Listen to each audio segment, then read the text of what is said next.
Monday morning வீட்டில் பன்னீர் இருந்தது, இன்னும் ஒரு நாள் வச்சுட்டு அது கெட்டுருன்னு சொல்லி இன்றைக்கே பன்னீரில் ரெடி பண்ணலாம், லஞ்சுக்கும் பிரேக்ஃபாஸ்ட்டுக்கும் சேர்த்து பன்னீரே ரெடி பண்ணிடலான்னு சொல்லி பிளான் பண்ணியிருந்தேன்.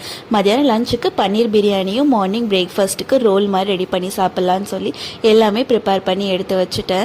ஃபர்ஸ்ட் பேனில் கொஞ்சமாக ஆயில் விட்டுட்டு ஹோல் ஸ்பைசஸ் ஆட் பண்ணிவிட்டு வெங்காயம், தக்காளி, கொஞ்சமாக புதினா, அதுக்கப்புறமா ஒரு ஸ்பூன் கரம் மசாலா தூள், அரை ஸ்பூன் தனி மிளகாத்தூள், கொஞ்சமாக பிரியாணி மசாலாவும் சேர்த்து நல்லா மிக்ஸ் பண்ணி விட்டுருங்க. அது நல்லா தண்ணி ஊற்றி நல்லா கொதிச்சு வந்ததுக்கப்புறம் நம்ம அரிசி போட்டு ஒரு விசிலுக்கு ப்ரெஷர் குக் பண்ணால் நம்ம சூப்பரான பன்னீர் பிரியாணி ரெடி ஆயிடும்.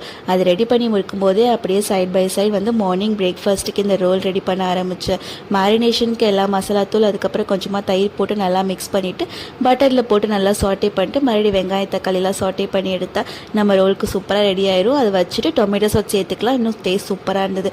மயவும் சேர்த்தா இன்னும் சூப்பராக இருக்கும். நான் வெறும் டொமேட்டோ சாஸை சேர்த்தேன். அதை சாப்பிட்டு முடிச்சுட்டு அப்படியே ஆஃபீஸ் கிளம்பிட்டேன். தேங்க்யூ.